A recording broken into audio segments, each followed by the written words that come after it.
Okay, so let's take a look.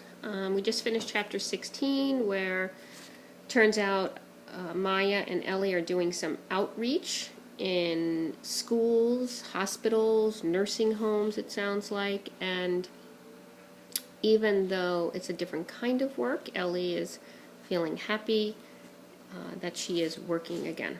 All right, chapter 17, page 167. When we weren't doing school or our other work, Maya would run out the door in the morning in a big hurry while Al chuckled. Then Al would leave too. I'd stay at home with the stupid cats. Even though I no longer wore the nose cream, Tinker Bell didn't leave me alone. She curled up against me when I took my naps on the soft blanket Maya had put down near her bed. It was embarrassing, really, but since no one except Emmett and Stella were there to see, I let Tinker Bell stay. The feel of her purr vibrated against my side. It was a warm feeling, somehow, and it reminded me a little of snuggling close with Mother and my brothers and sisters long ago. One day, Maya called to me, and I jumped into the car ready to work. "Look at those clouds, Ellie," she said as she drove. I wagged, happy just to hear her talking to me, and stuck my nose out the car's window. The air was damp and sweet. I loved mornings like this. The smells were stronger than usual, more like I remembered them from the old days when we still did find. I smelled asphalt, exhaust fumes, salty French fries from a store that we drove past, other dogs, people. When Maya pulled the car up in front of a school, she ran inside quickly with me as the first drops of rain started to fall. This time, we didn't go into one of the big rooms where the children sat in seats and Maya's voice boomed. Instead, we walked into a smaller place called a classroom. The children sat on blankets on the floor. That looked cozy. If they wanted me to lie down on a blanket, too, I would not have minded. While I was waiting to see if someone would offer me a blanket, I stretched out on the carpet. Maya had just started talking when a sudden flash of brilliant light brightened all the windows. Then came a crack of thunder. Some of the children jumped and yelped like frightened puppies. The rain poured down. I lifted my nose and breathed deeply, wishing someone would open a window to let the smells inside. "Settle down, class," said a woman standing near Maya. The door of the classroom swung open and a man, his jacket dripping wet, came inside. A woman was with him. I sat up quickly, looking straight at them. "We've lost Jeffrey Hicks," the man said. I knew the worry in his voice, the tension in his muscles, the way alarm was rising off both of them, like a scent. This was the way people looked and sounded when I was about to work. "He's a first grader," the man told Maya. "They were playing hide and seek when the rain started," the woman said. "The storm just came up out of nowhere. 1 minute it was fine, the next—" She put her hand up to her eyes, which were suddenly full of tears. "When I had everyone come in, Jeffrey wasn't with them. It was his turn to hide." "Could the dog?" the man said hesitantly, turning to Maya. Maya looked at me and I sat up straighter. "Was this work?" "You better call 911, she said. "Ellie hasn't worked a search or rescue in years." "Won't the rain wash away the scent? It's really coming down out there," said the woman, fighting to keep her voice steady. "I'm worried that by the time another dog gets out here—" Maya bit her lip. "We'll certainly help look. You need to call the police, though. Where do you think he might have gone?" "There are some woods behind the playground," the man said quickly. "There's a fence, but the kids can lift it up. They know they're not supposed to, but sometimes—" "This is his backpack. Will that help?" the woman asked, holding out a canvas bag. "Maybe." Maya took it. "Call the police. Ellie, come." I jumped to my feet and raced after her as she ran down the hallway. At last we were going to find again. Maya stopped. Now let's stop right there ourselves.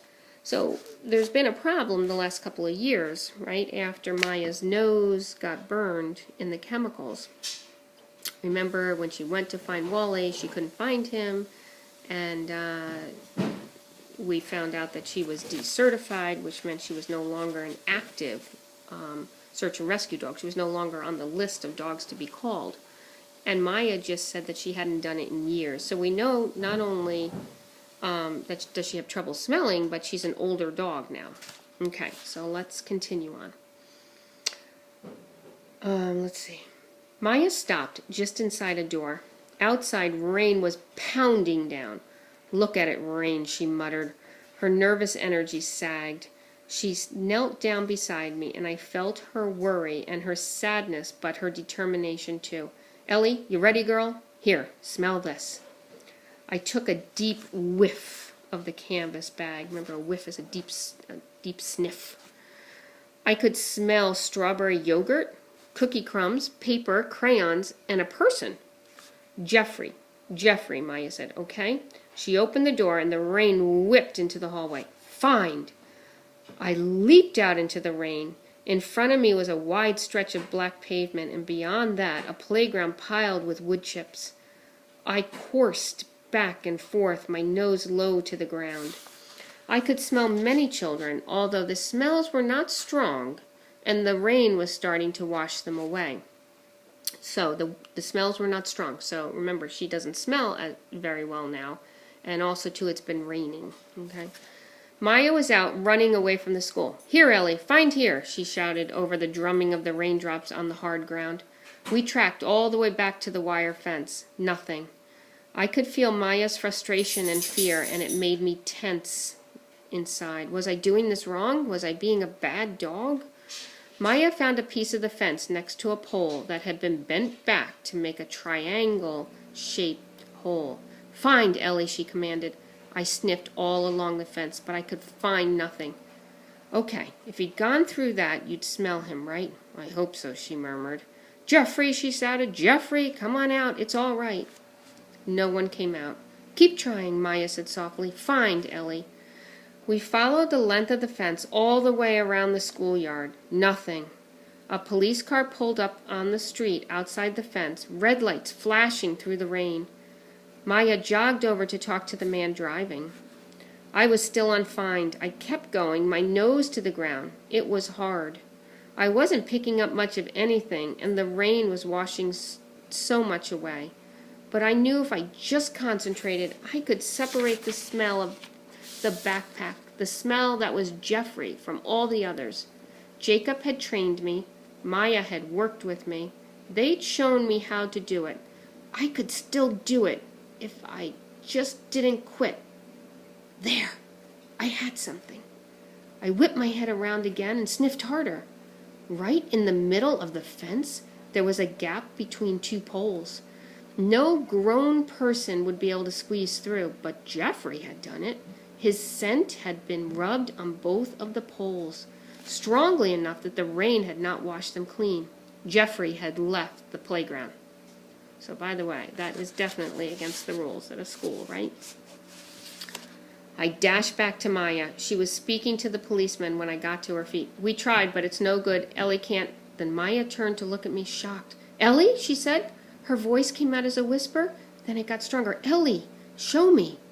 We ran back through the rain to the two poles.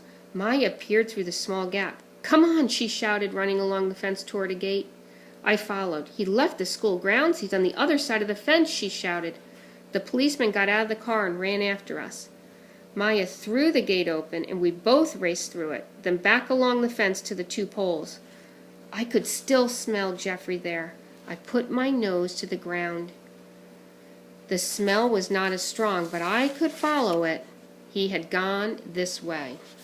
Okay, that's at the top of page 173. We're going to stop, and I'll pick it up in a minute.